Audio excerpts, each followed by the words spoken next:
Hello students. So in today's video, we'll go for the next concept. See, we have to write an equation for electric field due to non-conducting or thin conducting infinite sheet. Nodri, non-conducting sheet ಅಥವಾ thin conducting infinite sheet. ಅಂದ್ರೆ ಏನ್ರಿ, non-conducting sheet ಅಂದ್ರೂ ಒಂದೇ, thin conducting sheet ಅಂದ್ರೂ ಒಂದೇ. ನೀವು ನಾನ್ conducting sheet ಮತ್ತು conducting sheet ಎರಡೂ ಸೇಮ್ ಅಂತ ಯಾವಾಗ ತಗೋಬಹುದು? ಕಂಡಕ್ಟಿಂಗ್ ಶೀಟ್ ಥಿನ್ ಇರಬೇಕು, ಅವಾಗ ಆ ಕಂಡಕ್ಟಿಂಗ್ ಶೀಟ್ನ ನೀವು ನಾನ್ ಕಂಡಕ್ಟಿಂಗ್ ಶೀಟ್ ಅಂತ ಹೇಳಿ ತಗೋಬಹುದು. ನಾವೇನ್ ಥಿಯರಿ ಒಳಗೆ ಡೆರೈವ್ ಮಾಡ್ಕೊಂಡಿದೀವಿ, ಆ ಫಾರ್ಮುಲಾ ಯಾವ್ದಕ್ಕಪ್ಪ ಅಂತಂದ್ರೆ it is for non conducting sheet. So ಆ ಫಾರ್ಮುಲಾನ ನಾವು ಯಾವ್ದಕ್ಕೆ ಯೂಸ್ ಮಾಡ್ಬೋದು? ಥಿನ್ ಕಂಡಕ್ಟಿಂಗ್ ಶೀಟ್ ಅಂತ ಹೇಳಿ ನಾವು ಯೂಸ್ ಮಾಡ್ಬೋದು. Okay, C if I say this is a non-conducting sheet ಅಥವಾ thin conducting sheet ಅಂತ ನಾವು ಅನ್ಕೊಂಡ್ರೆ, ಈ ಶೀಟ್ ಈ ಕಡೆ ನೀವು ಎಲ್ಲೂ ಪಾಯಿಂಟ್ ತಗೊಳ್ರಿ ಅಥವಾ ಈ ಕಡೆ ನೀವು ಎಲ್ಲೂ ಪಾಯಿಂಟ್ ತಗೊಳ್ರಿ, ಎಲೆಕ್ಟ್ರಿಕ್ ಫೀಲ್ಡ್ ನಮಗೆ ಎಷ್ಟು ಇರ್ತದ್ರಿ? It will B sigma divided by 2 epsilon not. Here also it will B sigma divided by 2 epsilon not. ಇಷ್ಟು ನಮಗೆ ಇರ್ತದೆ. ಸಿ ಇದೇನು ಎಲೆಕ್ಟ್ರಿಕ್ ಫೀಲ್ಡ್ ಅದಲ್ಲ, ಯಾವ ತರದ್ರಿ? ನಾನ್ ಕಂಡಕ್ಟಿಂಗ್ ಶೀಟ್ ಇದೇನು ಎಲೆಕ್ಟ್ರಿಕ್ ಫೀಲ್ಡ್ ಅದ, ಇದು ಚಾರ್ಜಡ್ ಶೀಟ್ ಇರ್ತದ್ರೆ, ಅಂದ್ರೆ ಇದ್ರ ಮ್ಯಾಗೆಲ್ಲ ನಮಗೆ ಚಾರ್ಜಸ್ ಇರ್ತಾವ್ರಿ. We should be knowing that, ಅದು ನಮ್ಗೆ ಬೇಸಿಕಲಿ ಗೊತ್ತಿರಬೇಕು. ಈ ಎಲೆಕ್ಟ್ರಿಕ್ ಫೀಲ್ಡ್ ಇಕ್ವೇಶನ್ ನೋಡ್ರಿ, it is independent of the distance from the charged sheet. ಆಗಲೇ ನಾವು ಇನ್ಫೈನೈಟ್ ವೈರ್ ಏನು ಎಲೆಕ್ಟ್ರಿಕ್ ಫೀಲ್ಡ್ ಬರ್ದವಲ್ಲ, ಅದು ನಮ್ಗೆ ಡಿಸ್ಟೆನ್ಸ್ ಮೇಲೆ ಡಿಪೆಂಡ್ ಇತ್ತು. Lambda by 2 pi epsilon naught R. So it was inversely proportional to R distance. ಇದು ನಮಗೆ ಡಿಸ್ಟೆನ್ಸ್ ಮೇಲೆ ಡಿಪೆಂಡ್ ಇಲ್ರಿ. ಡಿಸ್ಟೆನ್ಸ್ ಮೇಲೆ ಡಿಪೆಂಡ್ ಇಲ್ಲ ಅಂದ್ರೆ ಈ ತರ ಅರ್ಥ ಏನ್ರಿ? ನೀವು ಈ ಪಾಯಿಂಟ್ ದಾಗ ಎಲೆಕ್ಟ್ರಿಕ್ ಫೀಲ್ಡ್ ನಮಗೆ ಬರೆದ್ರು ಈ ಸಿಗ್ಮಾ ಬೈ 2 ಎಪ್ಸಿಲಾನ್ ನಾಟ್, ಅದೇ ಪಾಯಿಂಟ್ ನೀವು ಇಲ್ಲಿ ತಗೊಂಡ್ರು ಸಹಿತ ಇಲ್ಲೂ ನಮಗೆ ಎಲೆಕ್ಟ್ರಿಕ್ ಫೀಲ್ಡ್ ಎಷ್ಟು ಇರ್ತದಪ್ಪ ಅಂದ್ರೆ ಸಿಗ್ಮಾ ಬೈ 2 ಎಪ್ಸಿಲಾನ್ ನಾಟ್ ಇರ್ತದೆ. ಅಂದ್ರೆ ನೀವು ಆ ಪಾಯಿಂಟ್ ಆ ಇನ್ಫೈನೈಟ್ ಶೀಟ್ ಎಷ್ಟು ಸಮೀಪ ತಗೋರಿ ಅಥವಾ ದೇವ್ರು ತಗೋರಿ, ಫೀಲ್ಡ್ ನಮಗೆ ಸೇಮ್ ಇರ್ತದ್ರಿ. ಬೈ ಡಿಸ್ಟೆನ್ಸ್ ಅದು ನಮ್ಗೆ ಕಡಿಮೆ ಆಗೋದಿಲ್ಲ. ಪಾಯಿಂಟ್ ಚಾರ್ಜ್ ಅದ ಫೀಲ್ಡ್ ಬೈ ಡಿಸ್ಟೆನ್ಸ್ ನಮ್ಗೆ ರೆಡ್ಯೂಸ್ ಆಗ್ತಿತ್ತು. ಇನ್ಫೈನೈಟ್ ವೈರ್ದ ಎಲೆಕ್ಟ್ರಿಕ್ ಫೀಲ್ಡ್ ಬೈ ಡಿಸ್ಟೆನ್ಸ್ ನಮ್ಗೆ ಕಡಿಮೆ ಆಗ್ತದ್ರಿ. ಅಂದ್ರೆ ನಾವು ದೂರ ಹೋದಂಗೆ ಎಲೆಕ್ಟ್ರಿಕ್ ಫೀಲ್ಡ್ ಕಡಿಮೆ ಆಗ್ತದೆ. ಆದ್ರೆ ಈ ನಾನ್ ಕಂಡಕ್ಟಿಂಗ್ ಶೀಟ್ ಏನದಲ್ಲ, ಇದರದ ಎಲೆಕ್ಟ್ರಿಕ್ ಫೀಲ್ಡ್ ಡಿಸ್ಟೆನ್ಸ್ ಮೇಲೆ ಡಿಪೆಂಡ್ ಇಲ್ಲ. It will be same at all the points, whether it is close to the sheet or it is far away from the sheet. Right? Okay, ಈಗ ನೋಡ್ರಿ, ಇನ್ ಇದ್ರೊಳಗೆ ನಮಗೊಂದು case ಬರ್ತದೆ, ಇದು ನಮ್ಗೆ ಗೊತ್ತಿರಬೇಕು. See I will take two parallel non conducting sheets. ಇದ್ರೊಳಗೆ ನಾ 2 ಪ್ಯಾರಲಲ್ ನಾನ್ ಕಂಡಕ್ಟಿಂಗ್ ಶೀಟ್ಸ್ ಗಳನ್ನು ತಗೋತೀನಿ. ರೈಟ್? ಫಸ್ಟ್ ಶೀಟ್ ನಮಗೆ surface charge density sigma A ಅಂತಿರಲಿ. ಸೆಕೆಂಡ್ ಶೀಟ್ ನಮಗೆ surface charge density sigma B ಅಂತಿರಲಿ. ನೋಡ್ರಿ, ನಮಗೆ ಬಾಡಿದ ಶೇಪ್ ಚೇಂಜ್ ಆದಾಗ ಚಾರ್ಜ್ ಡೆನ್ಸಿಟಿನೂ ನಾವು ಬದಲು ಮಾಡ್ಕೊಳತ್ತೀವಿ. When it was a wire ಅಂದ್ರೆ ಏನ್ರಿ? ಲೆಂತ್ ಇರುವಂತ ಬಾಡಿ. ಸೊ ಲೆಂತ್ ಇರುವಂತ ಬಾಡಿ ಇತ್ತಪ್ಪ ಅಂತಂದ್ರೆ ಅದಕ್ಕೆ ಲೀನಿಯರ್ ಚಾರ್ಜ್ ಡೆನ್ಸಿಟಿ ಅಂತ ಕ್ವಾಂಟಿಟಿ ಬರ್ತದೆ. ಇದಕ್ಕೆ ನಮಗೆ ಸರ್ಫೇಸ್ ಏರಿಯಾ ಇರ್ತದ್ರಿ. ಶೀಟ್ ಅಂತಂದ್ರೆ ಅದಕ್ಕೊಂದು ಸರ್ಫೇಸ್ ಏರಿಯಾ ಇರ್ತದೆ. ಸರ್ಫೇಸ್ ಏರಿಯಾ ಅಂತ ಇತ್ತಪ್ಪ ಅಂತಂದ್ರೆ ಅದಕ್ಕೆ ಲೀನಿಯರ್ ಚಾರ್ಜ್ ಡೆನ್ಸಿಟಿ ಬರಂಗಿಲ್ಲ, ಸರ್ಫೇಸ್ ಚಾರ್ಜ್ ಡೆನ್ಸಿಟಿ ಬರ್ತದೆ. That is what represented by sigma. Right? Charge by surface area, ಅದು ಚಾರ್ಜ್ ಬೈ ಲೆಂತ್. ಯಾವ್ದು? Linear charge density, charge by length. Surface charge density, charge by area. Okay, ಈಗ ನಾವಿಲ್ಲಿ 2 parallel sheets ಗಳನ್ನ ತಗೊಂಡಿದ್ದೀವಿ. ಅವು ಈ ತರ ಅದಾವ್ರಿ ನಮ್ಗೆ. They are parallel to each other. ಒಂದಕ್ಕೊಂದು ಈ ತರ ನಮ್ಗೆ ಪ್ಯಾರಲಲ್ ಅದಾವ್ರಿ.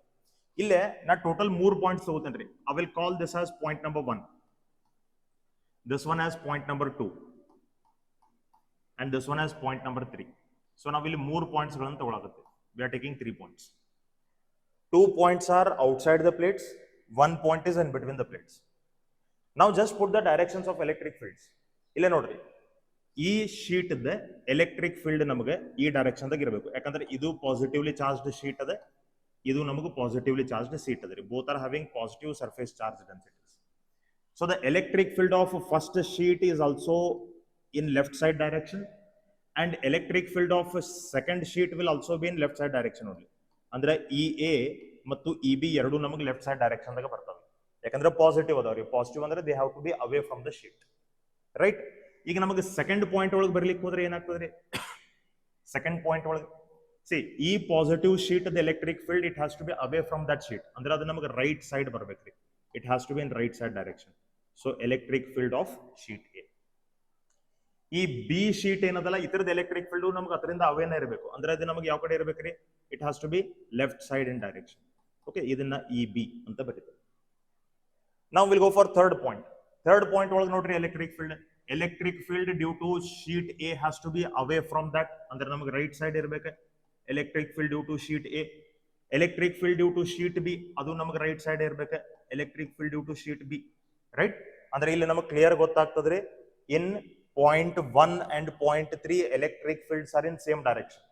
In point 2 electric fields are in opposite direction. Right? ಹಾಗಾದ್ರೆ ನಮಗೆ zero electric field ಸಿಗುವಂತ ಪಾಯಿಂಟ್ ಎಲ್ಲಿ ಇರಲಿಕ್ಕೆ ಸಾಧ್ಯದ outside the plates or inside the plates obviously it has to be inside the plates ಯಾಕಂದ್ರೆ ಎರಡೂ ಫೀಲ್ಡ್ ಅಪೋಸಿಟ್ ಇದ್ದಾಗ ಮಾತ್ರ ನಮಗೆ ಕ್ಯಾನ್ಸಲ್ ಔಟ್ ಆಗಿ ನೆಟ್ ಫೀಲ್ಡ್ ಝೀರೋ ಇರ್ಲಿಕ್ಕೆ ಸಾಧ್ಯದ ಸೊ ಝೀರೋ ಫೀಲ್ಡ್ ಇರುವಂತ ಪಾಯಿಂಟ್ ನಮಗೆ ಇಲ್ಲೇ ಎರಡು ಪ್ಲೇಟ್ಸ್ ಮಿಡಲ್ ದಾಗ ನಮಗೆ ಸಿಗ್ಲಿಕ್ಕೆ ಪಾಸಿಬಿಲಿಟಿ ಅದ ರೀ but not outside the plates okay ಒಂದು ಕ್ಲಿಯರ್ ಇರಲಿ ನಮ್ಗೆ ಈಗ ನಾನು ನೆಟ್ ಫೀಲ್ಡ್ ಬರೀತೇನೆ ರೀ ಈ ಮೂರು ಪಾಯಿಂಟ್ಸ್ ಆಗಿ ನೆಟ್ ಫೀಲ್ಡ್ ಬರೀತೇನೆ okay I will write electric field at point 1 electric field at point 1 I can write it as EA plus EB ಯಾಕಂದ್ರೆ these both are in same direction see point 3 ಒಳಗೂ ನಮಗೆ same direction ದಾಗ ಅದಾವ್ರಿ ಹಿಂಗಾಗಿ point 3 ಗುನು ನಮಗೆ ಏನಾಗ್ತದೆ ಈ electric field same direction ದಾಗ ಬರ್ತಾವ್ರಿ ಅಂದ್ರೆ EA plus EB ನ ಬರ್ತದ್ರಿ ಇಲ್ಲೂ ಸೇಮ್ ಡೈರೆಕ್ಷನ್ ದಾಗ ಅದಾವ EA plus EB ಇಲ್ಲೂ ಸೇಮ್ ಡೈರೆಕ್ಷನ್ ದಾಗ ಅದಾವ EA plus EB correct so ಇಲ್ಲೇ ನಮಗೆ ಟೋಟಲ್ ಫೀಲ್ಡ್ ಎಷ್ಟಾಗ್ತದೆ ನೋಡ್ರಿ EA ಅಂತಂದ್ರೆ ಇದನ್ನ ಬರೀಬಹುದು sigma A divided by 2 epsilon not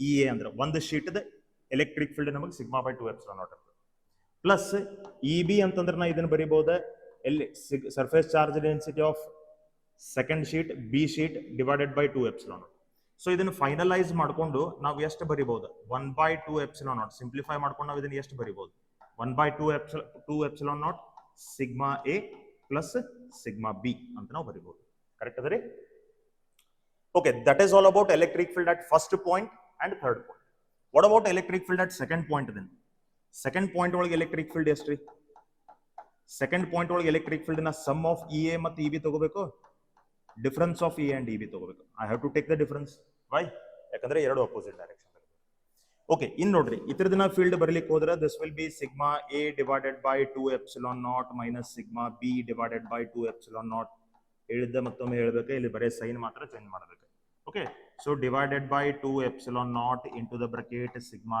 A minus sigma B ಅಂತ ನಾ ಬರ್ಕೋತೀನಿ right so this is the electric field at the center point ಇದರೊಳಗೆ ನಮಗೊಂದು ಎರಡು ಕೇಸ್ ಬರ್ತಾವ್ರಿ ಸಿ ಅದರೊಳಗೆ ಫಸ್ಟ್ ಕೇಸ್ ನಾ ಹೇಳ್ತೀನಿ if sigma A is equal to sigma B is equal to sigma ಅಂದ್ರೆ ಎರಡೂ sheet surface charge density equal ಅದ ಅಂತ ನಾವು ತಗೊಳಕತ್ತೀವಿ both are positive and both are equal ಎರಡು ತರದ್ದು ನಾವು ಸರ್ಫೇಸ್ ಚಾರ್ಜ್ ಡೆನ್ಸಿಟಿ ಸೇಮ್ ಅದ ಅಂತ ಹೇಳತ್ತೀವಿ if the surface charge density of both the sheets is same what will be the field at point 1 field at point 3 and field at point 2 point 3 ಮತ್ತು point 1 ದಾಗಂತೂ same ಇರಬೇಕ್ರಿ ಅದಕ್ಕೆ ನಾ ಇಲ್ಲಿ ಬರೀತೀನಿ I will write electric field at point 3 is equal to electric field at point 1 point 3 ಮತ್ತು point 1 ದಾಗ electric field ಎಷ್ಟು ಅದ ನೋಡ್ರಿ ಹೌ ಮಚ್ ಇಟ್ ಇಸ್ ಎಷ್ಟು ನಮಗೆ ಎಲೆಕ್ಟ್ರಿಕ್ ಫೀಲ್ಡ್ ಅದ 1/2 epsilon naught sigma a plus sigma b if I substitute sigma a and sigma b as sigma only ಇದು ನಮಗೆ sigma plus sigma 2 sigma ಆಯ್ತು ಅದರಾಗಿಂದ 2 ಇದು 2 ನಮಗೆ ಕ್ಯಾನ್ಸಲ್ ಆಯ್ತು ಉಳಿತೇನ್ ಹಂಗಾದ್ರೆ I will get it as sigma divided by epsilon naught ರೀ ನಮಗೆ sigma by epsilon naught ಅಂತ ಬಂತ ಯಾವಾಗ ಎರಡು ತರದ್ದು ಸರ್ಫೇಸ್ ಚಾರ್ಜ್ ಡೆನ್ಸಿಟಿ ಸೇಮ್ ಇರಬೇಕು ಈಗ ಪಾಯಿಂಟ್ 2 ಒಳಗೆ ಹಂಗಾದ್ರೆ ನಮಗೆ ಎಷ್ಟು ಎಲೆಕ್ಟ್ರಿಕ್ ಫೀಲ್ಡ್ ಇರಬೇಕು ಪಾಯಿಂಟ್ 2 ಒಳಗೆ these both are equal sigma ಅಂತ ಹೇಳಿ ನಾವು ಬರ್ದಿವಿ ಅಂದ್ರೆ ಸಿಗ್ಮಾ ಎ ಅಂದ್ರೂ ನಾ ಸಿಗ್ಮಾ ಅಂತ ಹೇಳಿ ತಗೋಬೇಕು ಸಿಗ್ಮಾ ಬಿ ಅಂದ್ರೂ ನಾ ಸಿಗ್ಮಾ ಅಂತ ಹೇಳಿ ತಗೋಬೇಕು ಸೊ ಸಿಗ್ಮಾ ಮೈನಸ್ ಸಿಗ್ಮಾ ಏನಾಗ್ತದೆ 0 ಸೊ ಎಲೆಕ್ಟ್ರಿಕ್ ಫೀಲ್ಡ್ ನಮಗೆ 0 ಬರ್ಲಿಕ್ಕಂತ ಬರುವಂತ ಪಾಸಿಬಿಲಿಟಿ ಇದೆ ಆಗಲೇ ನಾವು ಮಾತಾಡಿದ್ವಿ ಎಲೆಕ್ಟ್ರಿಕ್ ಫೀಲ್ಡ್ 0 ಬರುವಂತ ಪಾಸಿಬಿಲಿಟಿ ನಮಗೆ ಪಾಯಿಂಟ್ 2 ದಾಗ ಮಾತ್ರ ಅದ so if both the sheets are having same surface charge density ಎರಡು sheet surface charge density same ಇದ್ರೆ ನಮಗೆ ಎಲೆಕ್ಟ್ರಿಕ್ ಫೀಲ್ಡ್ ಅವರ ಮಿಡಲ್ ದಾಗ ಏನಿರ್ತದಪ್ಪ ಅಂತಂದ್ರೆ 0 ಇರ್ತದೆ ಓಕೆ ಇದು ಒಂದು ಕೇಸ್ ಆಯ್ತು ಸೆಕೆಂಡ್ ಕೇಸ್ ನೋಡ್ರಿ ಇದ್ರೊಳಗನೆ second case if sigma A is equal to sigma and sigma b is equal to minus sigma ಅಂದ್ರೆ ಎರಡು ತರದ್ದು ಸರ್ಫೇಸ್ ಚಾರ್ಜ್ ಡೆನ್ಸಿಟಿ ಈಕ್ವಲ್ ರೀ ಆದ್ರೆ ಪೊಲಾರಿಟಿ ಒಳಗೆ ಅಪೋಸಿಟ್ ರೀ ಒಂದು positive this has to be plus sigma sigma B ಅಂತಂದ್ರೆ ಇದನ್ನ ಮೈನಸ್ ಸಿಗ್ಮಾ ಅಂತ ತಗೋತೀವಿ ಸೊ ಇದು ಪ್ಲಸ್ ಸಿಗ್ಮಾ ಇದು ಮೈನಸ್ ಸಿಗ್ಮಾ ಆದ್ರೆ ನೋಡ್ರಿ ಈಗ ನಮಗೆ ಎಲೆಕ್ಟ್ರಿಕ್ ಫೀಲ್ಡ್ಸ್ ಏನೇನಾಗಬೇಕು ಸಿ ನಾ ಈಗ electric field at point 3 and point 1 ನಾ ಬರೀತೀನಿ electric field at point 3 and point 1 ನೋಡ್ರಿ ಸಿಗ್ಮಾ ಎ ಅಂದ್ರೆ ಪ್ಲಸ್ ಸಿಗ್ಮಾ, ಸಿಗ್ಮಾ ಬಿ ಅಂದ್ರೆ ಮೈನಸ್ ಸಿಗ್ಮಾ. ಸೊ ಇದೇನಾಗ್ತದ್ರಿ ಸಿಗ್ಮಾ ಮೈನಸ್ ಸಿಗ್ಮಾ ಆಗ್ತದ್ರಿ. ಸಿಗ್ಮಾ ಮೈನಸ್ ಸಿಗ್ಮಾ ಆಯ್ತಂದ್ರೆ ನಮಗೆ ಎಲೆಕ್ಟ್ರಿಕ್ ಫೀಲ್ಡ್ ಎಷ್ಟು ಆಯ್ತ್ರಿ 0. ಕರೆಕ್ಟ್. ಸೊ ನೋಡ್ರಿ if both the sheets are having equal and same charge density, electric field will be 0 in between the plates and not outside the plates. If electric charge density, if surface charge density is equal and opposite for both the plates, electric field will be 0 outside the plates but not inside the plates. In between the plates ನಮಗೆ 0 ಇರಂಗಿಲ್ಲ, outside ನಮಗೆ 0 ಇರ್ತದ್ರಿ. So ಈಗ ನೋಡ್ರಿ outside in between the plates ನಮಗೆ ಎಷ್ಟು ಆಗ್ಬೇಕು ನೋಡ್ರಿ electric field at second point ಒಳಗೆ ನಮಗೆ ಎಲೆಕ್ಟ್ರಿಕ್ ಫೀಲ್ಡ್ ಎಷ್ಟು ಆಗಬೇಕು ನೋಡ್ರಿ. ಇದು ಸಿಗ್ಮಾ, ಇದು ಮೈನಸ್ ಸಿಗ್ಮಾ. ಸೊ ಇಲ್ಲೇ ಇದು ಸಿಗ್ಮಾ ಐತೆ, ಮೈನಸ್ ಇಂಟು ಮೈನಸ್ ಸಿಗ್ಮಾ ಅಂದ್ರೆ ಪ್ಲಸ್ ಸಿಗ್ಮಾ ಆಯ್ತು, ಅಂದ್ರೆ ಇದು 2 ಸಿಗ್ಮಾ ಆಗ್ತದ್ರಿ. 2 ಸಿಗ್ಮಾ ಬೈ 2 ಎಪ್ಸಿಲಾನ್ ನಾಟ್ ಅಂದ್ರೆ ಎಷ್ಟು ಬಂತ್ರಿ ಸಿಗ್ಮಾ ಬೈ ಎಪ್ಸಿಲಾನ್ ನಾಟ್ ಅಂತ ಬಂತು. ಕರೆಕ್ಟ್. ಸ್ವಲ್ಪ ಅಬ್ಸರ್ವ್ ಮಾಡಿ ನೋಡ್ರಿ. when the charge densities are equal and of same polarity, electric field is 0 in between the plates. Outside the plates it is sigma by epsilon naught. When surface charge densities are equal and opposite, electric field is 0 outside the plates and inside the plates it is same as this sigma by epsilon naught, sigma by epsilon naught. ಈ ತರ ನಮಗೆ ಇರ್ತದೆ. Right. So this is all about electric field due to non-conducting or thin conducting infinite sheet. In next ಇಲ್ಲಿ ನಮಗೆ ಮತ್ತೊಂದು case ಇದೆ. ಇಲ್ಲಿ ನೋಡ್ರಿ electric field due to thick conducting infinite sheet of charge. ಇಲ್ಲಿ ನಾವು ತಗೊಂಡಿದ್ವಿ ಥಿನ್ ಕಂಡಕ್ಟಿಂಗ್ ಇನ್ಫೈನೈಟ್ ಶೀಟ್ ರೀ. ಇಲ್ಲಿ ನಾವು ತಗೊಳ್ತೀವಿ ಥಿಕ್ ಕಂಡಕ್ಟಿಂಗ್ ಇನ್ಫೈನೈಟ್ ಶೀಟ್. ನಾನು ನಿಮಗೆ ಮೊದಲೇ ಹೇಳಿದ್ನಿ ಥಿನ್ ಕಂಡಕ್ಟಿಂಗ್ ಇನ್ಫೈನೈಟ್ ಶೀಟ್ ಅಂದ್ರೆ ನಾನ್ ಕಂಡಕ್ಟಿಂಗ್ ಶೀಟ್ ಅಂತ ನೀವು ತಗೋಬಹುದು. ಇನ್ನು ಥಿಕ್ ಕಂಡಕ್ಟಿಂಗ್ ಇನ್ಫೈನೈಟ್ ಶೀಟ್ ಅಂದ್ರೆ ಇದು ಬೇರೆ ಕೇಸ್ ರೀ. ಅವು ಎರಡು ಕೂಡ ಒಂದೇ, ಇದು ಒಂದು ಬೇರೆ. ಕರೆಕ್ಟ್. ಸೊ ಇಲ್ಲಿ ನೋಡ್ರಿ ಥಿಕ್ ಕಂಡಕ್ಟಿಂಗ್ ಶೀಟ್ ನೀವು ತಗೊಂಡಾಗ ನಮಗೆ ಏನಾಗ್ತದಪ್ಪ ಅಂತಂದ್ರೆ ಥಿಕ್ ಅಂತಂದ್ರೆ ನಾವು ಈ ತರ ತಗೋಬೇಕು ಅದನ್ನ. We have to take it like this. Right. So this one I will call it as thick conducting sheet. Right. This is the thick conducting sheet. Thick conducting sheet ನೀವು ಚಾರ್ಜ್ ಕೊಟ್ಟಾಗ if you give a charge to this, that charge will split equally and it will be given to both the faces of this. ನೀವು Q ಅಂತ charge ಇದು ಕೊಟ್ರಿ, ಈ ಕಡೆ ನಮಗೆ Q by 2, ಈ ಕಡೆ ನಮಗೆ ಕ್ಯೂ ಬೈ 2. ಇದಕ್ಕೆ ನೀವು 2q ಅಂತ ಚಾರ್ಜ್ ಕೊಟ್ರಿ, ಈ ಕಡೆ ನನಗೆ ಕ್ಯೂ, ಈ ಕಡೆ ನನಗೆ ಕ್ಯೂ. ಸೊ ಈಗ ನೀವು ಎಷ್ಟು ಚಾರ್ಜ್ ಅದ ಕೊಡ್ತಿರಲ್ಲ ಆ ಚಾರ್ಜ್ ನಮಗೆ ಎರಡೂ ಫೇಸ್ಗೆ ಈಕ್ವಲಿ ಡಿವೈಡ್ ಆಗ್ತದ್ರಿ, ಕ್ಯೂ ಬೈ 2 ಅಂತ. ಅಂದ್ರೆ ಇದರ ಅರ್ಥ ಏನ surface charge density on both the faces will be equal. ಈ ಕಡೆ ಫೇಸ್ಗೆ ಮತ್ತೆ ಈ ಕಡೆ ಫೇಸ್ಗೆ ಎರಡಕ್ಕೂ ಸರ್ಫೇಸ್ ಚಾರ್ಜ್ ಡೆನ್ಸಿಟಿ ನಮಗೆ ಈಕ್ವಲ್ ಇರ್ತದೆ. ಓಕೆ. ಇನ್ ನೋಡ್ರಿ I will again take the 3 points here. ಇದು ಪಾಯಿಂಟ್ ನಂಬರ್ 1, ಇದು ಪಾಯಿಂಟ್ ನಂಬರ್ 2, ಆಮೇಲೆ ಇದನ್ನ ಪಾಯಿಂಟ್ ನಂಬರ್ 3 ಅಂತ ಬರೀತೀನಿ. Point number 3. ಸೊ ನಾವು we will mark the directions of electric field. ನೋಡ್ರಿ ಫಸ್ಟ್ ಶೀಟ್ ಏನದಲ್ಲ ಇತರದ electric field I will call this one as A. ಇದೇನ್ ಫೇಸ್ ಅದಲ್ರಿ ಈ ಫೇಸ್ ನಾವು ಎ ಅಂತ ಬರೆಯೋಣ. ಇದೇನ್ ಫೇಸ್ ಅದಲ್ಲ ಈ ಫೇಸ್ ನಾವು ಬಿ ಅಂತ ಬರೋಣ. ಸೊ ಇಲ್ಲೇ ನಮಗೆ ಇ ಎ ಮತ್ತು ಇ ಬಿ ಎರಡೂ ಸೇಮ್ ಡೈರೆಕ್ಷನ್ ಒಳಗೆ ಬರ್ತಾವ್ರಿ, E A and E B. ಹಂಗ ಥರ್ಡ್ ಪಾಯಿಂಟ್ ದಾಗೂ ನಮಗೆ ಸೇಮ್ ಡೈರೆಕ್ಷನ್ ದಾಗ ಬರ್ಬೇಕ್ರಿ, E A and E B. This both will be equal in magnitude also, E A ಮತ್ತು E B. What about second plate? Second plate ಒಳಗೆ ನಮಗೆ electric field opposite direction ದಾಗ ಇರ್ತಾವ್ರಿ. ಇದು ಇ ಎ ಆಯ್ತಾ, ಇದು ನಮಗೆ ಇ ಬಿ ಆಯ್ತು. ಸಾರಿ, ಸೆಕೆಂಡ್ ಪಾಯಿಂಟ್ ಒಳಗೆ. ರೈಟ್. ಓಕೆ. ಈಗ ನೋಡ್ರಿ ಎರಡು ನಮಗೆ ಪ್ಲೇನ್ ಶೀಟ್ಸ್ ಇಲ್ಲೇ ಎರಡೂ ಫೇಸ್ ಮ್ಯಾಗ ನಮಗೆ ಚಾರ್ಜ್ ಡೆನ್ಸಿಟಿ ಸೇಮ್ ಅದ ರೀ. ಅಂದ್ರೆ ಈ ಕೇಸ್ ನಮ್ಗೆ ಎಲ್ಲಿಗೆ ಬಂತ? It has come over here. ಈ ಕೇಸ್ಗೆ ನಮಗೆ ಅದು ಸಿಮಿಲರ್ ಅಂದಂಗ್ರಿ. 2 sheets of same surface charge density. 2 sheets of same surface charge density ಅಂದ್ರೆ ಒಂದು ಥಿಕ್ ಕಂಡಕ್ಟಿಂಗ್ ಇನ್ಫೈನೈಟ್ ಶೀಟ್ ಅಂದ್ರೆ it is equal to 2 parallel non conducting sheets. ಇಲ್ಲೇನು ಎರಡು ನಾನ್ ಕಂಡಕ್ಟಿಂಗ್ ಪ್ಯಾರಲಲ್ ಶೀಟ್ಸ್ ತಗೊಂಡಿದವಲ್ಲ ಇದ ಸೇಮ್ ಟು ಸೇಮ್ ಕೇಸ್ ಅಂದಂಗ್ರಿ. ಇಷ್ಟೇನ ಇದು ನಮಗೆ ಥಿಕ್ ಕಂಡಕ್ಟಿಂಗ್ ಶೀಟ್ ಅದ ಅಂದ್ಮೇಲೆ ನಮಗೆ ಇಲ್ಲಿ ಏನಾಗ್ತದ್ರಿ ನೋಡ್ರಿ, ಕ್ಯಾಶುವಲಿ ನಮಗೆ ಈಗ ನೀವು ಮತ್ತೆ ಎಲೆಕ್ಟ್ರಿಕ್ ಫೀಲ್ಡ್ ಕ್ಯಾಲ್ಕುಲೇಟ್ ಮಾಡ್ಕೊಂಡ್ರೆ ನಿಮಗೆ ಫಸ್ಟ್ ಪಾಯಿಂಟ್ ಒಳಗೆ ಮತ್ತು ಥರ್ಡ್ ಪಾಯಿಂಟ್ ಒಳಗೆ ಎಲೆಕ್ಟ್ರಿಕ್ ಫೀಲ್ಡ್ ನಿಮಗೆ ಎಷ್ಟು ಬರ್ತದಪ್ಪ ಅಂದ್ರೆ ಇಲ್ಲಿ ಎಷ್ಟು ಇತ್ತು ನೋಡ್ರಿ ಅಷ್ಟೇ ನಿಮಗೆ ಬರ್ತದ್ರಿ. ಬೇಕಾದ್ರೆ ನೀವು ಕ್ಯಾಲ್ಕುಲೇಟ್ ಮಾಡ್ಕೊಂಡು ಇಲ್ಲಿ ನೋಡ್ಬೋದು 2 sigma divided by 2 epsilon not ಬರ್ತದ್ರಿ. ಇದು 2 ಸಿಗ್ಮಾ ಬೈ 2 ಎಪ್ಸಿಲಾನ್ ನಾಟ್ ಬರುತ್ತೆ. ಸೊ 2 ಕ್ಯಾನ್ಸಲ್ ಆಗಿ ನಮಗೆ ಸಿಗ್ಮಾ ಬೈ ಎಪ್ಸಿಲಾನ್ ನಾಟ್ ಬರ್ತದೆ. ಅಂದ್ರೆ ಇದು ಎಕ್ಸಾಕ್ಟ್ಲಿ ಎರಡು ಪ್ಯಾರಲಲ್ ನಾನ್ ಕಂಡಕ್ಟಿಂಗ್ ಶೀಟ್ಸ್ ಏನದಲ್ಲ ಅವು ಸೇಮ್ ಸರ್ಫೇಸ್ ಚಾರ್ಜ್ ಡೆನ್ಸಿಟಿ ಇರುವಂತ ಕೇಸರ್ ಇದು. ಓಕೆ. ಸೊ ಇಲ್ಲೇ ನಮಗೆ ಇದಾಯ್ತು. ಆಮೇಲೆ ನೋಡ್ರಿ ಸೆಕೆಂಡ್ ಪಾಯಿಂಟ್ ಒಳಗೆ ನಮಗೆ ಎಲೆಕ್ಟ್ರಿಕ್ ಫೀಲ್ಡ್ ಅಪೋಸಿಟ್ ಡೈರೆಕ್ಷನ್ಸ್ ಆಗಿರೋದ್ರಿಂದ ಇದು ನಮಗೆ 0 ಆಗ್ತದೆ. ಸೊ ಫೈನಲಿ ನಮ್ಗೆ ಇದು ಕನ್ಕ್ಲೂಡ್ ಆಗ್ತದ್ರಿ ಇಲ್ಲಿ ಏನ ನಾವೀಗ ಎಲೆಕ್ಟ್ರಿಕ್ ಫೀಲ್ಡ್ ಬಗ್ಗೆ ಪ್ರಾಪರ್ಟೀಸ್ ನಾವು ಕಲಿಬೇಕಾದ್ರೆ ಒಂದು ಪ್ರಾಪರ್ಟಿ ನಾವು ನೋಡ್ಕೊಂಡಿದ್ವಿ ಏನಂತ inside the conductor electric field will be zero ಅಂತ inside the conductor electric field will be zero ಇದು ನೋಡ್ರಿ ಇದು ಕಂಡಕ್ಟಿಂಗ್ ಇನ್ಫೈನೈಟ್ ಶೀಟ್ ಅದ ಅಂದ್ರೆ ಇದು ಕಂಡಕ್ಟರ್ ರೀ ಕಂಡಕ್ಟಿಂಗ್ ಇನ್ಫೈನೈಟ್ ಶೀಟ್ ಅಂದ್ರೆ ಅದು ಕಂಡಕ್ಟರ್ ಒಳಗಡೆ ಎಲೆಕ್ಟ್ರಿಕ್ ಫೀಲ್ಡ್ ಎಷ್ಟು ಇರ್ಬೇಕಂತ ನಾವು ಪ್ರಾಪರ್ಟಿ ಕಲ್ತಿದೀವಿ ಎಲೆಕ್ಟ್ರಿಕ್ ಫೀಲ್ಡ್ ಝೀರೋ ಇರ್ಬೇಕಂತ ಈಗ ನಮ್ಗೆ ಏನ್ ಬರತ್ತೈತಿ ಕಂಡಕ್ಟರ್ ಒಳಗಡೆ ಎಲೆಕ್ಟ್ರಿಕ್ ಫೀಲ್ಡ್ ಝೀರೋ ಬರತ್ತೈತಿ so that's all it concludes that conductor ಒಳಗಡೆ ನಮಗೆ ಎಲೆಕ್ಟ್ರಿಕ್ ಫೀಲ್ಡ್ ಝೀರೋ ಇರ್ತದೆ okay that is all about the electric field due to non conducting sheets as well as conducting sheet we go to the next concept see electric field due to conducting sphere ಮತ್ತು ನಾನ್ conducting spear ಅಂತ ಅದಾವ್ರೆ ಇಲ್ಲಿ ನೋಡ್ರಿ this is conducting sphere and this one is non conducting sphere ಏನ್ difference conducting spear ಅಂತಂದ್ರೆ ಇದರ ಮೇಲ್ಗಡೆ charges ನಮಗೆ present ಇರ್ತಾವ್ರಿ charges will be present on the surface of the spear ಆ ಸ್ಪಿಯರ್ ದ ಸರ್ಫೇಸ್ ಮೇಲ್ಗಡೆ ನಮಗೆ ಚಾರ್ಜಸ್ ಇರ್ತಾವ ಒಳಗಡೆ ನಮಗೆ ಚಾರ್ಜಸ್ ಇರುವುದಿಲ್ಲ ಕಂಡಕ್ಟರ್ ನಾವು ಅದನ್ನೇ ಮಾತಾಡಿದ್ವಿ ಕಂಡಕ್ಟರ್ ಈ ಎಲೆಕ್ಟ್ರಿಕ್ ಚಾರ್ಜಸ್ ಬೇಸಿಕ್ ಪ್ರಾಪರ್ಟೀಸ್ ಅಲ್ಲಿ ನಮಗೆ ಒಂದು ಪ್ರಾಪರ್ಟಿ ಅದ ಏನಂತೇಳಿ charges lie on the surface of conductor but not inside the surface of conductor ಇದು ಕಂಡಕ್ಟಿಂಗ್ ಸ್ಪಿಯರ್ ಇರೋದ್ರಿಂದ electric charges will reside on the surface not inside the surface ಇದು non conducting sphere ಇರೋದ್ರಿಂದ electric charges will be on the surface also and inside the surface also. Here also the charges will be present. Okay, ಒಳಗಡೆ ಕೂಡ ನಮಗೆ charges present ಇರ್ತಾವೆ. Like this the charges will be present. Okay, let me say the radius of these spheres is R. Capital R ಅಂತ ಹೇಳಿ ನಾವು ಇದರದ radius ತಗೊಳ್ಳೋಣ. ಎರಡು spear ನಮಗೆ ರೇಡಿಯಸ್ ಕ್ಯಾಪಿಟಲ್ R ಅಂತ ಹೇಳಿ ಅದು. See ಇಲ್ಲೇ ನಾವೀಗ ಏನ್ ಮಾಡ್ಬೇಕಂತಂದ್ರೆ we will be considering 3 points ಇಲ್ಲಿ ನಾ 3 ಪಾಯಿಂಟ್ಸ್ ತಗೋತೇನ್ರಿ okay let me say here I will take a straight line C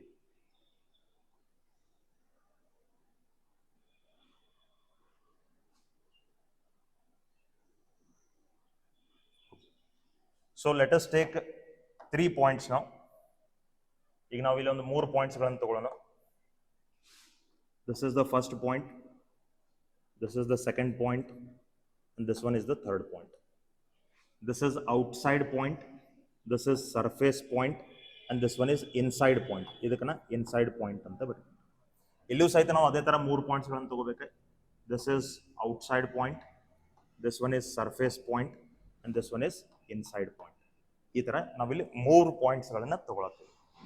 ಇನ್ನು ನೋಡ್ರಿ ಈ 3 ಪಾಯಿಂಟ್ಸ್ ಒಳಗೆ ನಮಗೆ ಎಲೆಕ್ಟ್ರಿಕ್ ಫೀಲ್ಡ್ ಎಷ್ಟು ಇರ್ತದೆ See, when the point is outside the sphere ಬಿಟ್ಟು ಹೊರಗಡೆ ಯಾವಾಗ ನಮಗೆ ಪಾಯಿಂಟ್ ಇರ್ತದಲ್ಲ ಅವಾಗ ಆ ಸ್ಪಿಯರ್ ನಾವು ಏನಂತ ಕನ್ಸಿಡರ್ ಮಾಡಬೇಕಪ್ಪ ಅಂದ್ರೆ we have to consider it as a point charge ಅದನ್ನೊಂದು ಪಾಯಿಂಟ್ ಚಾರ್ಜ್ ಅಂತ ಕನ್ಸಿಡರ್ ಮಾಡ್ಬೇಕ ಆ ಪಾಯಿಂಟ್ ಚಾರ್ಜ್ ಎಲ್ಲಿ ಇರ್ತದಂತ ನಾವು ಅನ್ಕೋಬೇಕಪ್ಪ ಅಂತಂದ್ರೆ it will be at the centre ಅಂತ ನಾವು ಅನ್ಕೋಬೇಕು so the entire charge of this sphere is assumed to be concentrated at the centre right I will call it as plus q ಅಂದ್ರೆ surface ಒಳಗಡೆ ನಮಗೆ ಚಾರ್ಜ್ ಇರಂಗಿಲ್ರಿ okay inside the sphere ನಮಗೆ charge ಇರಂಗಿಲ್ಲ ಆದ್ರೆ ಈ ಎಂಟೈರ್ ಸ್ಪಿಯರ್ ಮೇಲ್ಗಡೆ ಇರುವಂತ ಚಾರ್ಜ್ ಎಲ್ಲಿ ಕಾನ್ಸಂಟ್ರೇಟ್ ಆಗೈತೆ ಅಂತ ನಾವು ಅಂತೀವಿ ಈ ಪಾಯಿಂಟ್ ಒಳಗೆ ನಮಗೆ ಕಾನ್ಸಂಟ್ರೇಟ್ ಆಗೈತೆ ಅಂತ ಅಂತೀವಿ ಸೊ ಟೋಟಲ್ ಚಾರ್ಜ್ ಈ ಸ್ಪಿಯರ್ ಮ್ಯಾಗ ಎಷ್ಟೈತಪ್ಪ ಅಂದ್ರೆ ಪ್ಲಸ್ ಕ್ಯೂ ಆ ಪ್ಲಸ್ ಕ್ಯೂ ಚಾರ್ಜ್ ಎಲ್ಲಾನು ಎಲ್ಲಿ ಕಾನ್ಸಂಟ್ರೇಟ್ ಆಗೈತ್ರಿ at this point it has been concentrated ಅಂತ ನಾವು ಹೇಳ್ತೀವಿ so we got to know that electric charge is completely concentrated at the centre of the sphere ಒಳಗೆ ನಮಗೆ ಎಲೆಕ್ಟ್ರಿಕ್ ಚಾರ್ಜ್ ಕಂಪ್ಲೀಟ್ಲಿ ಕಾನ್ಸಂಟ್ರೇಟ್ ಆಗಿದೆ ಇನ್ನು ನೋಡ್ರಿ when the point is outside the sphere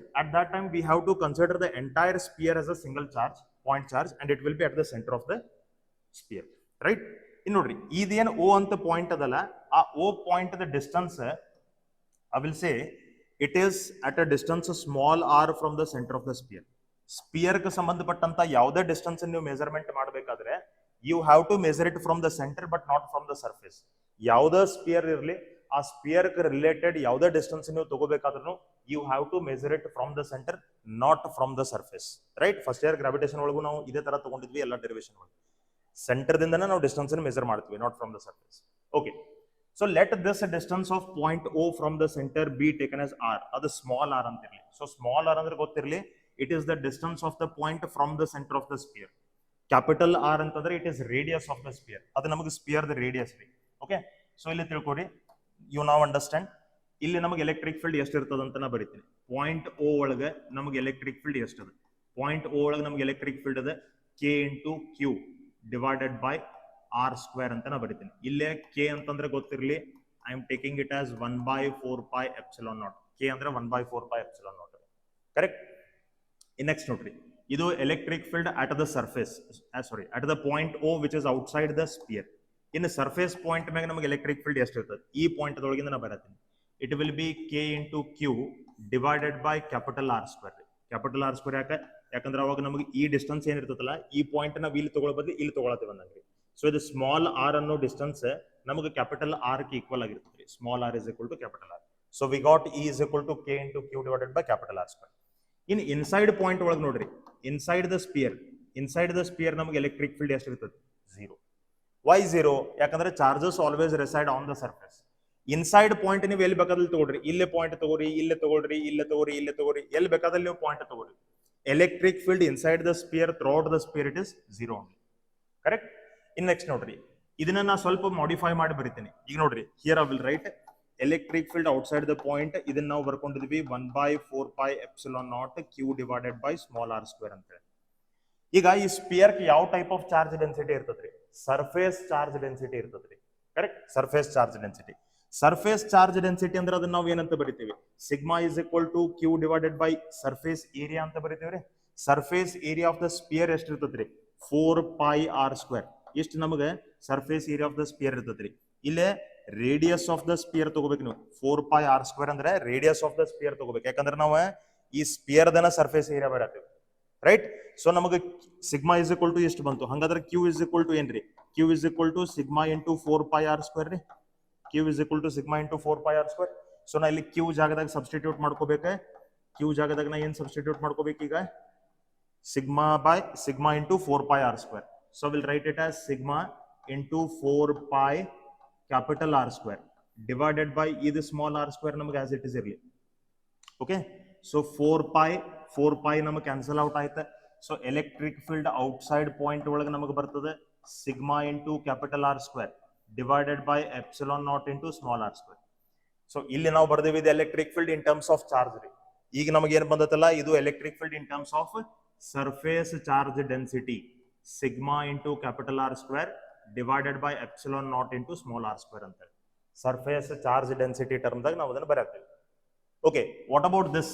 ಇದು ನಮಗೆ ಎಷ್ಟು ಆಗ್ಬೇಕು? ಹಂಗಾರೆ ನೋಡ್ರಿ, ಇದ ವ್ಯಾಲ್ಯೂ ನಾ ಅದಕ್ಕೆ ಬರ್ಕೊಂತೀನಿ. ಈಗ ಸರ್ಫೇಸ್ ಪಾಯಿಂಟ್ ಮೇಲೆ ಇದು ನಮಗೆ 1/4 π epsilon naught q divided by capital R square ಅಂತ ಫಾರ್ಮುಲಾ ಅದ. ಕ್ಯಾಪಿಟಲ್ ಆರ್ ಸ್ಕ್ವೇರ್ ಅಂತೇಳಿ ನಾ ಕ್ಯೂ ಜಾಗದಾಗ 4 π ಕ್ಯೂ ಜಾಗದಾಗ ನಾನು sigma into 4 π r square substitute ಮಾಡ್ಕೋತೀನಿ. Sigma into 4 π r square capital R square divided by ನಮಗೆ ಇದು ಆರ್ ಸ್ಕ್ವೇರ್ ಅಂತ ಹೇಳಿದ್ರಿ. Divided by r square. So ಇಲ್ಲಿ 4 π ನಮಗೆ ಕ್ಯಾನ್ಸಲ್ ಆಯ್ತ್ರಿ. ಆರ್ ಸ್ಕ್ವೇರ್ ನಮಗೆ ಕ್ಯಾನ್ಸಲ್ ಆಯ್ತ್ರಿ. Then what is that? V having sigma by epsilon not. So sigma divided by epsilon not ಅಂತ ನಮಗೆ ಇಷ್ಟೇ ಎಲೆಕ್ಟ್ರಿಕ್ ಫೀಲ್ಡ್ ಬರ್ತದ್ರಿ. ಈ ಎಲೆಕ್ಟ್ರಿಕ್ ಫೀಲ್ಡ್ ಎಲ್ಲೇ? ಸರ್ಫೇಸ್ ಮೇಲೆ. ಇನ್ಸೈಡ್ ದ ಸ್ಪಿಯರ್ ಅಂತೂ ನಮಗೆ ಎಲೆಕ್ಟ್ರಿಕ್ ಫೀಲ್ಡ್ 0 ನರಿ. ಕರೆಕ್ಟ್. ಓಕೆ. ನೆಕ್ಸ್ಟ್ ನೋಡ್ರಿ, that is all about the electric field due to a conducting sphere. Right. ಈಗ ನಾವು electric field due to non conducting sphere ಬರಿಬೇಕು. ನೋಡ್ರಿ, electric field due to non conducting sphere outside ಏನದಲ್ಲ, outside point ನಮಗೆ ಇದಕ್ಕೂ ಒಂದೇ ಅದಕ್ಕೂ ಒಂದೇ. ಪಾಯಿಂಟ್ ಔಟ್ಸೈಡ್ ಇದ್ದಾಗ ಇದು ನಮಗೆ ಪಾಯಿಂಟ್ ಚಾರ್ಜ್ ಅಂದಂಗನೆ, ಪಾಯಿಂಟ್ ಔಟ್ಸೈಡ್ ಇದ್ದಾಗ ಇದು ನಮಗೆ ಪಾಯಿಂಟ್ ಚಾರ್ಜ್ ಅಂದಂಗನೆ. ಕರೆಕ್ಟ್. ಸೊ ಇದ್ರ ಮೇಲೂ ಈ ಸ್ಪಿಯರ್ ಮೇಲೂ ನಮಗೆ ಚಾರ್ಜ್ ಪ್ಲಸ್ ಕ್ಯೂ ಅದ ಅಂತ ನಾವು ಅನ್ಕೊಳ್ಳೋಣ. ಸೊ ಔಟ್ಸೈಡ್ ಪಾಯಿಂಟ್ ಮೇಲೆ ನಮಗೆ ಇ ಓ, ಸ್ವಲ್ಪ ಈ ಕಡೆ ಬರೋಣ. ಓಕೆ. ಇ ಓ ಇದು ನಮಗೆ ಎಷ್ಟು ಇರ್ತದಪ್ಪ ಅಂತಂದ್ರೆ it will be 1/4 π epsilon naught q divided by small R square ಇರ್ತದ್ರಿ. ಇಲ್ಲಿ ಮತ್ತೆ ನಮಗೆ ಸ್ಮಾಲ್ ಆರ್ ಸ್ಕ್ವೇರ್ ಅಂತಂದ್ರೆ ಏನ್ರಿ? ಸ್ಮಾಲ್ ಆರ್ ಅಂತಂದ್ರೆ it is again the distance of that point from the centre of the sphere ದಿಂದ ಆ ಪಾಯಿಂಟ್ ನಮಗೆ ಡಿಸ್ಟೆನ್ಸ್ ಸ್ಮಾಲ್ ಆರ್ ಅಂತೇಳಿ ಇರಲಿ. ಸೊ ಇದನ್ನ ನಾವು ಬರಿತೀವಿ 1/4 π epsilon naught q by small R square. ಅಂದ್ರೆ ಇಲ್ಲಿ ಏನ್ ನಮಗೆ ಫಾರ್ಮುಲಾ ಐತಿ, ಇದ ಫಾರ್ಮುಲಾ ನಾವು ಇಲ್ಲಿ ಬರ್ಕೊಳತ್ತೀವಿ. ಇದನ್ನು ನೀವು k q by small R square ಅಂತ ಬರಿಬಹುದು. ಸೊ ಔಟ್ಸೈಡ್ ಪಾಯಿಂಟ್ಗೆ ಅದು ಕಂಡಕ್ಟಿಂಗ್ ಸ್ಪಿಯರ್ ಇರಲಿ ಅಥವಾ ನಾನ್ ಕಂಡಕ್ಟಿಂಗ್ ಸ್ಪಿಯರ್ ಇರಲಿ, ಎರಡೂದಕ್ಕೂ ನಮ್ಗೆ ಔಟ್ಸೈಡ್ ಪಾಯಿಂಟ್ ಏನದಲ್ರಿ, ಅದು ನಮಗೆ ಸೇಮ್ ಎಲೆಕ್ಟ್ರಿಕ್ ಫೀಲ್ಡ್ ಬರುತ್ತೆ. Correct. Okay. In surface point ನೋಡ್ರಿ, ಸರ್ಫೇಸ್ ಪಾಯಿಂಟ್ ನಮಗೆ ಎಲೆಕ್ಟ್ರಿಕ್ ಫೀಲ್ಡ್ ಎಷ್ಟು ಇರಬೇಕು? It has to be 1/4 pi epsilon naught q divided by capital R square. ಇಷ್ಟನ್ನ ಬರೀತೀವಿ. ಕರೆಕ್ಟ್. ನೆಕ್ಸ್ಟ್ ನೋಡ್ರಿ, ಇನ್ನ ಇನ್ಸೈಡ್ ಪಾಯಿಂಟ್ ನೋಡ್ರಿ, ಇಲ್ಲಿ ನಮಗೆ ಚೇಂಜಸ್ ಆಗ್ತದ್ರಿ. ಇವ್ ಎರಡು ಪಾಯಿಂಟ್ ಆದಾಗ ನಮಗೆ ಇಲ್ಲೇ ಮತ್ತೆ ಇಲ್ಲೇ ಎರಡು ಕಡೆ ಫಾರ್ಮುಲಾ ಸೇಮ್ ಬರ್ತಾವ. ಚೇಂಜಸ್ ಎಲ್ಲಿ ಆಗೋದಪ್ಪ ಅಂದ್ರೆ ಕಂಡಕ್ಟಿಂಗ್ ಮತ್ತು ನಾನ್ ಕಂಡಕ್ಟಿಂಗ್ ಸ್ಪಿಯರ್ಕ್ ಇನ್ಸೈಡ್ ಸ್ಪಿಯರ್ಕ್ ಬಂದಾಗ. ಇಫ್ ಐ ಇಲ್ಲಿ ನೋಡ್ರಿ, ಈಗ ನಾ ಈಗ ಪಾಯಿಂಟ್ ಎಲ್ಲಿ ತಗೋತೀನಿ ಅನ್ನೋದು ಇಂಪಾರ್ಟೆಂಟ್ ಅದ. ಅದ್ರ ಬೇಸಿಸ್ ಮೇಲೆ ನಮ್ಗೆ ಏನಾಗ್ತದಪ್ಪ ಅಂತಂದ್ರೆ we will get what electric field different. C ಈಗ ನಾ ಪಾಯಿಂಟ್ ಇಲ್ಲಿ ಐ ಅಂತ ಏನ್ ಬರ್ದೇನಲ್ರಿ, ಈ ಪಾಯಿಂಟ್ ಅಂತ ನಾ ತಗೊಂಡ್ರೆ ಇಲ್ಲಿ ಒಂದು ನಂಗೆ ಸ್ಪಿಯರ್ ಕನ್ಸಿಡರ್ ಆಗ್ತದೆ. ಓಕೆ, ಆವಾಗ ಈ ಸ್ಪಿಯರ್ ದ ರೇಡಿಯಸ್ ಏನದಲ್ಲ ಅದನ್ನ ಈಗ ಏನಂತ ತಗೋಬೇಕಾಗ್ತದೆ, ಸ್ಮಾಲ್ ಆರ್ ಅಂತ ತಗೋಬೇಕಾಗ್ತದೆ. So if I take the distance of that inside point as small r, these many charges are enclosed in that.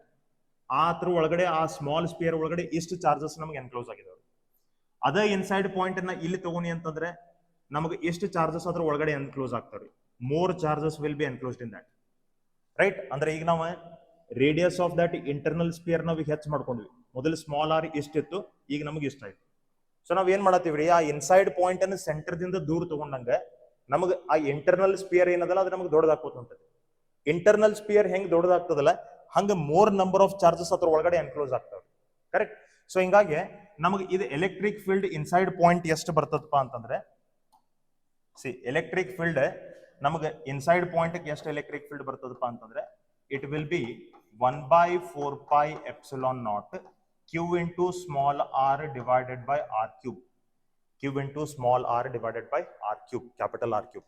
ಇಷ್ಟು ಎಲೆಕ್ಟ್ರಿಕ್ ಫೀಲ್ಡ್ ನಮಗೆ ಇನ್ಸೈಡ್ ದ ಸ್ಪಿಯರ್ ಬರ್ತದೆ. ಈಗ ಇಲ್ಲೇ ನೋಡ್ರಿ, electric field inside the point ಏನದಲ್ಲ ಇದು ನಮಗೆ ಸ್ಮಾಲ್ ಆರ್ಕ್ ಡೈರೆಕ್ಟ್ಲಿ ಪ್ರಪೋರ್ಷನಲ್ ಅದ ರೀ. ಸ್ಮಾಲ್ ಆರ್ ಅಂದ್ರೆ ಏನ, radius of this internal sphere. ಅಂದ್ರೆ ನೀವು ಈ ಮೊದಲನೇ ಸ್ಪಿಯರ್ ಏನ್ ತಗೊಂಡಿದ್ರಿ ಇದಕ್ಕಿಂತನೂ ಎಲೆಕ್ಟ್ರಿಕ್ ಫೀಲ್ಡ್ ಎರಡನೇ ಸ್ಪಿಯರ್ ಜಾಸ್ತಿ ಇರಬೇಕು, ಯಾಕಂದ್ರೆ ಆರ್ ಹೆಚ್ಚಾಗೈತಿ.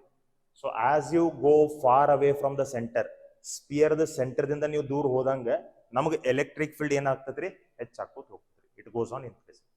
ಹಂಗಾದ್ರೆ ಸೆಂಟರ್ ಒಳಗೆ ಎಲೆಕ್ಟ್ರಿಕ್ ಫೀಲ್ಡ್ ಎಷ್ಟ್ರಿ? ಸೆಂಟರ್ ಅಂತಂದ್ರೆ ಏನ್, ನಮಗೆ ಪಾಯಿಂಟ್ ಇಲ್ಲಿ ಬಂತು ನಮಗೆ ಪಾಯಿಂಟ್ ಇಲ್ಲಿಗೆ ಬಂತಂದ್ರೆ ಆರ್ ವ್ಯಾಲ್ಯೂ ಎಷ್ಟಾಯ್ತ್ರಿ, ಸ್ಮಾಲ್ ಆರ್ ವ್ಯಾಲ್ಯೂ 0 ಆಯ್ತ್ರಿ. ಸ್ಮಾಲ್ ಆರ್ ವ್ಯಾಲ್ಯೂ 0 ಆಯ್ತಪ್ಪ ಅಂತಂದ್ರೆ ಎಲೆಕ್ಟ್ರಿಕ್ ಫೀಲ್ಡ್ ಎಷ್ಟ್ರಿ? So electric field at the centre ನ ಬರಿತೀನಿ. Electric field at the centre ನಮಗೆ ಎಷ್ಟು ಇರ್ತದಪ್ಪ ಅಂತಂದ್ರೆ 0. ಸೆಂಟರ್ ಒಳಗೆ ಎಲೆಕ್ಟ್ರಿಕ್ ಫೀಲ್ಡ್ 0 ಹೇಳ್ತೈತ್ರಿ. ಓಕೆ, ಇಲ್ಲಂತೂ ನಮಗೆ ಇನ್ಸೈಡ್ ಸ್ಪಿಯರ್ ಎಲ್ಲಾ ಕಡೆನೇ 0 ರೀ. ಇನ್ಸೈಡ್ ಸ್ಪಿಯರ್ ನಮಗೆ ಎಲ್ಲಾ ಕಡೆನೇ ಎಲೆಕ್ಟ್ರಿಕ್ ಫೀಲ್ಡ್ 0 ಇಲ್ಲ. ಇಲ್ಲಿ ನಮಗೆ ಸೆಂಟರ್ ಒಳಗೆ ಮಾತ್ರ 0. ನೀವು ಸೆಂಟರ್ ಬಿಟ್ಟು ದೂರ ಹೋದಂಗೆ ಎಲೆಕ್ಟ್ರಿಕ್ ಫೀಲ್ಡ್ ಹೆಚ್ಚಾಕೋತ ಹೋಗ್ತದೆ. ಕರೆಕ್ಟ್. ಓಕೆ, ನೆಕ್ಸ್ಟ್ ನೋಡ್ರಿ, ಇದು ನಮಗೆ electric field due to non conducting sheet ಆಯ್ತು. ಇದ್ರದ್ದು ಸ್ವಲ್ಪ ಗ್ರಾಫಿಕಲ್ ರಿಪ್ರೆಸೆಂಟೇಷನ್ ನಾವು ನೋಡ್ಕೋಬೇಕು. Graphical representation. ಸೊ ಆ ಗ್ರಾಫಿಕಲ್ ರಿಪ್ರೆಸೆಂಟೇಷನ್ ನಾ ಈಗ ಇಲ್ಲಿ ತೋರಿಸ್ತೀನಿ. I will just make a space here.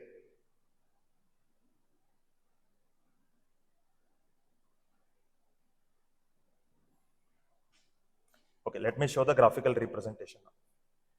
So graphical representation ನೋಡ್ರಿ, we'll show it like this. ಇದು ನಮಗೆ ಸೆಂಟರ್ ಅದ.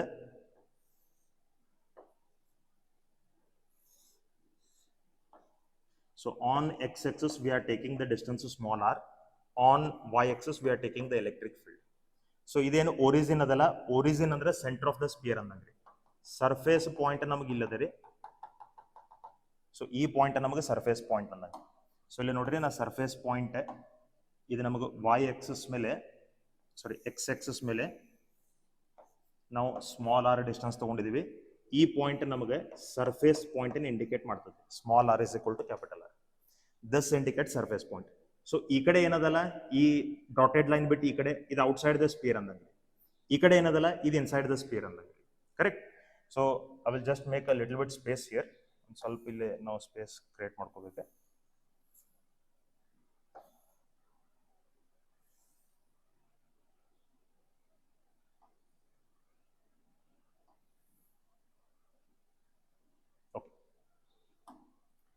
ಸೊ ಈಗ ನೋಡ್ರಿ, this line indicates the surface point. ಇದು ಔಟ್ಸೈಡ್ ದ ಸ್ಪಿಯರ್ ರೀ, ಇದು inside the sphere. Inside the sphere electric field ಎಷ್ಟದ ಅಂತ ನಾವು ಹೇಳಿದ್ವಿ. Inside the sphere electric field is always 0, right. So electric field ಯಾವಾಗೂ ನಮಗೆ 0 ಇರೋದ್ರಿಂದ you cannot show anything here. ಇಲ್ಲಿ ಏನೂ ನೀವು ತೋರಿಸ್ಲಿಕ್ಕೆ ಬರೋದಿಲ್ಲ. ಇನ್ನು ಔಟ್ಸೈಡ್ ದ ಸ್ಪಿಯರ್ ನೋಡ್ರಿ, outside the sphere electric field ನಮಗೆ inversely proportional to r square ಅದ ರೀ, small R square inversely proportional ಅದ. ಅಂದ್ರೆ ಅದು ಏನಾಗಬೇಕು, ನಾವು ಡಿಸ್ಟೆನ್ಸ್ ಹೆಚ್ಚು ಮಾಡಿದಂಗೆ ಎಲೆಕ್ಟ್ರಿಕ್ ಫೀಲ್ಡ್ ನಮಗೆ ಡಿಕ್ರೀಸ್ ಆಗೋದು ಹೋಗ್ಬೇಕು. It has to decrease. ಹಂಗಾದ್ರೆ ಮ್ಯಾಕ್ಸಿಮಮ್ ಇಲ್ಲ ಅಂದಂಗ್ರಿ, electric field will be maximum on the surface of the sphere ಮ್ಯಾಗ ಎಲೆಕ್ಟ್ರಿಕ್ ಫೀಲ್ಡ್ ಮ್ಯಾಕ್ಸಿಮಮ್ ರೀ. ನೀವು ಸರ್ಫೇಸ್ ಬಿಟ್ಟು ಮುಂದೆ ಹೋದಂಗೆ ಎಲೆಕ್ಟ್ರಿಕ್ ಫೀಲ್ಡ್ ರೆಡ್ಯೂಸ್ ಆಗೋತ್ ಹೋಗ್ತದ್ರಿ. ನೀವು ಸರ್ಫೇಸ್ ಬಿಟ್ಟು ಒಳಗಡೆ ಬಂದ್ರೆ ಎಲೆಕ್ಟ್ರಿಕ್ ಫೀಲ್ಡ್ ಝೀರೋ ರೀ. Correct. So this is the graphical representation of variation of electric field of the sphere. ಅದೇ ತರ ಈಗ ನಾವು ನಾನ್ ಕಂಡಕ್ಟಿಂಗ್ ಸ್ಪಿಯರ್ ತಗೊಳ್ಳೋಣ. ಸಿ ನಾನ್ ಕಂಡಕ್ಟಿಂಗ್ ಸ್ಪಿಯರ್ ನಮಗೆ ಎಲೆಕ್ಟ್ರಿಕ್ ಫೀಲ್ಡ್ ಯಾವ ತರ ವೇರಿಯೇಷನ್ ಆಗ್ತದೆ. Here I will take small r, here I will take electric field on x axis. So ಇಲ್ಲಿ ನಮಗೆ ಸರ್ಫೇಸ್ ಪಾಯಿಂಟ್ ಅದ ರೀ, ಇದು ನಮಗೆ surface point, small r is equal to capital R. ಈಗ ನೋಡ್ರಿ, ಇನ್ಸೈಡ್ ದ ಸ್ಪಿಯರ್ ಇಲ್ಲಿ ಎಲೆಕ್ಟ್ರಿಕ್ ಫೀಲ್ಡ್ ನಮಗೆ ಸೆಂಟರ್ದಾಗ ಮಾತ್ರ ಝೀರೋ ಇರ್ತದೆ ಅಂತ ನಾವು ಮೊದಲು ಹೇಳಿದ್ವಿ. ಸೆಂಟರ್ದಾಗ ಮಾತ್ರ ಎಲೆಕ್ಟ್ರಿಕ್ ಫೀಲ್ಡ್ ನಮಗೆ ಝೀರೋ. ಓಕೆ, ಈ ಸೆಂಟರ್ದಿಂದ ನಾವು ದೂರ ಸರ್ಫೇಸ್ ಕಡೆ ಹೋದಂಗ ಎಲೆಕ್ಟ್ರಿಕ್ ಫೀಲ್ಡ್ ನಮಗೆ ಆರ್ ಜೊತೆಗೆ ಯಾವ ತರ ವೇರಿಯೇಷನ್ ಆಗದ ನೋಡ್ರಿ, ಯಾವ ರಿಲೇಷನ್ ಆಗದ, ಡೈರೆಕ್ಟ್ಲಿ ಪ್ರಪೋರ್ಷನ್. ಅಂದ್ರೆ ನಾವು ಸೆಂಟರ್ದಿಂದ ದೂರ ಹೋದಂಗ ಎಲೆಕ್ಟ್ರಿಕ್ ಫೀಲ್ಡ್ ಹೆಚ್ಚಾಕೋತ ಹೋಗಬೇಕು. ಎಲ್ಲಿಂದ ಹೆಚ್ಚಾಗಬೇಕು, ಝೀರೋದಿಂದ ಹೆಚ್ಚಾಗಬೇಕು. ಯಾಕಂದ್ರೆ ಸೆಂಟರ್ ಒಳಗೆ ಎಲೆಕ್ಟ್ರಿಕ್ ಫೀಲ್ಡ್ ಝೀರೋ ರೀ. That's why I should start the graph from here. Centre ಒಳಗೆ ಎಲೆಕ್ಟ್ರಿಕ್ ಫೀಲ್ಡ್ ಝೀರೋ, ಸೆಂಟರ್ ಬಿಟ್ಟು ನೀವು ಸರ್ಫೇಸ್ ಹೋದಂಗ ನಮಗೆ ಎಲೆಕ್ಟ್ರಿಕ್ ಫೀಲ್ಡ್ ಇನ್ಕ್ರೀಸ್ ಆಗ್ತದ್ರಿ. ಇಲ್ಲಿ ನಾವು ಸ್ಟ್ರೇಟ್ ಲೈನ್ ಯಾಕೆ ತಗೊಳತ್ತೀವಿ, ಯಾಕಂದ್ರೆ electric field inside the sphere is directly proportional to small r. ಆನಂತರ ನೋಡ್ರಿ, ಸ್ಪಿಯರ್ ಬಿಟ್ಟು ಹೊರಗಡೆ ಬರ್ರಿ. ಸ್ಪಿಯರ್ ಬಿಟ್ಟು ಹೊರಗಡೆ ಬಂದಾಗ ನಮಗೆ ಎಲೆಕ್ಟ್ರಿಕ್ ಫೀಲ್ಡ್ ಯಾವ ತರ ವೇರಿಯೇಷನ್ ಆಗ್ತದೆ ನೋಡ್ರಿ, it is inversely proportional to r square. ಅದಕ್ಕೆ ನಮಗೆ ಎಲೆಕ್ಟ್ರಿಕ್ ಫೀಲ್ಡ್ ರೆಡ್ಯೂಸ್ ಆಗೋತ ಹೋಗ್ತದ್ರಿ, it goes on reduce. So ಮತ್ತು ನಮಗೆ ಮ್ಯಾಕ್ಸಿಮಮ್ ಎಲೆಕ್ಟ್ರಿಕ್ ಫೀಲ್ಡ್ ಎಲ್ಲಿ ಬಂತಪ್ಪ ಅಂತಂದ್ರೆ ಸರ್ಫೇಸ್ ಮೇಲೆನೆ ನಮಗೆ ಮ್ಯಾಕ್ಸಿಮಮ್ ಎಲೆಕ್ಟ್ರಿಕ್ ಫೀಲ್ಡ್. ಇಲ್ಲೇ ಸೆಂಟರ್ದಾಗ ಮಾತ್ರ electric field zero. Electric field is zero only at the centre. ನೆನಪಿರಲಿ, ಇಲ್ಲಿ ಎಲ್ಲಾ ಕಡೆ ನಮಗೆ ಝೀರೋ ಇರ್ತದ್ರಿ. ಇಲ್ಲಿ ಸ್ಪೇರ್ ಒಳಗಡೆ ಎಲ್ಲಾ ಕಡೆ ಝೀರೋ ಇರೋದ್ರಿಂದ ಇಲ್ಲಿ ಪೂರಾ ಖಾಲಿ ಬಿಟ್ಟಿದ್ದೇವೆ ನಾವು. ಇಲ್ಲಿ ಏನು ಗ್ರಾಫ್ ವೇರಿಯೇಷನ್ ನಾವು ತೋರಿಸ್ಲಿಕ್ಕೆ ಬರೋದಿಲ್ಲ, ಯಾಕಂದ್ರೆ ಫೀಲ್ಡ್ ಇರಂಗಿಲ್ಲ. ಇಲ್ಲಿ ನಮಗೆ ಫೀಲ್ಡ್ ಸೆಂಟರ್ದಿಂದ ಸರ್ಫೇಸ್ ಹೋಗೋ ತನಕ ಇನ್ಕ್ರೀಸ್ ಆಕೋತ ಹೋಗ್ತದ್ರಿ, ಸರ್ಫೇಸ್ ಮ್ಯಾಕ್ಸಿಮಮ್ ಆಗ್ತದ್ರಿ, ಅಲ್ಲಿಂದ ಅದ್ರ ಮುಂದೆ ನಮಗೆ ಡಿಕ್ರೀಸ್ ಆಕೋತ ಹೋಗ್ತದೆ. Like this the electric field varies, right? See question, the electric intensity outside a charged sphere of radius capital R at a distance small r. Small r is greater than capital R andari. Andre point ellige bante namaga. Small r greater than capital R andre it is outside the sphere andangri. So idu ondu namaga sphere ade. Ee sphere the radius now capital R anta tagolono. R small r is greater than capital R andari. So point namaga ಇಲ್ಲಿ ಬಂತು. Point outside ಎತ್ತಪ್ಪ ಅಂದ್ರೆ ನಮಗೆ electric field ಎಷ್ಟು ಬರ್ತದ್ರಿ? It will be 1/4 pi epsilon naught q divided by small r square ಅಂತ ಬರ್ತದ್ರಿ. ಆಮೇಲೆ ಇನ್ನು ನಮಗೆ ಏನಂದರೆ ಎಲೆಕ್ಟ್ರಿಕ್ ಫೀಲ್ಡ್ ಈ ಪಾಯಿಂಟ್ ಒಳಗೆ ಸರ್ಫೇಸ್ ಚಾರ್ಜ್ ಡೆನ್ಸಿಟಿ ಟರ್ಮ್ ದಾಗ ಕೇಳ್ತಾರ ನಾವು, ರೈಟ್? ಇದನ್ನ ಆಲ್ರೆಡಿ ನಾವು ಈಗ ಆ ಕಾನ್ಸೆಪ್ಟ್ ನೋಡ್ಕೋಬೇಕಾದ್ರೆ ಇದನ್ನ ಸಿಂಪ್ಲಿಫೈ ಮಾಡಿ ಹೇಳಿದ್ದೀನಿ. So once more I will tell you that. ಇಲ್ಲಿ ನೋಡ್ರಿ, ಸರ್ಫೇಸ್ ಚಾರ್ಜ್ ಡೆನ್ಸಿಟಿ ನಮಗೆ ಇದ್ರೊಳಗೆ ಬರಬೇಕು. We have to get surface charge density in this formula. So ಅದು ನಮಗೆ ಕ್ಯೂ ಜಾಗದಾಗ ಬರ್ಲಿಕ್ಕೆ ಸಾಧ್ಯ. ಸರ್ಫೇಸ್ ಚಾರ್ಜ್ ಡೆನ್ಸಿಟಿ ಅಂದ್ರೆ ಏನ್ರಿ? Q by surface area. Q by surface area of the sphere ಅಂದ್ರೆ ಎಷ್ಟ್ರಿ? 4 pi r square ರೀ, ಸರ್ಫೇಸ್ ಏರಿಯಾ ಆಫ್ ಸ್ಪಿಯರ್. ಹೌದಲ್ರಿ? Radius of the sphere r ಅಂದಾರ್ರಿ, ಅದಕ್ಕೆ ನಾ 4 pi ಕ್ಯಾಪಿಟಲ್ ಆರ್ ಸ್ಕ್ವೇರ್ ತಗೊಂಡಿದ್ದೀನಿ. ಸೊ ಇದರಿಂದ ನನ್ನ ಕ್ಯೂ ಅಂದ್ರೆ ಏನು ಬರ್ತದ್ರಿ? Sigma into 4 pi r square ಅಂತ ಬರ್ತದ್ರಿ. I will substitute that here. Sigma into 4 pi capital R square divided by small R square. 4 pi cancel ಆಯ್ತ್ರಿ. ಸೊ ನಮಗೇನು ಉಳಿತ್ರಿ? Sigma into capital R square divided by epsilon naught into small r square. ಇಷ್ಟು ನಮಗೆ electric field ಬರಬೇಕು. So which is the right option then? Capital R square by small r square. Option A will be the correct option.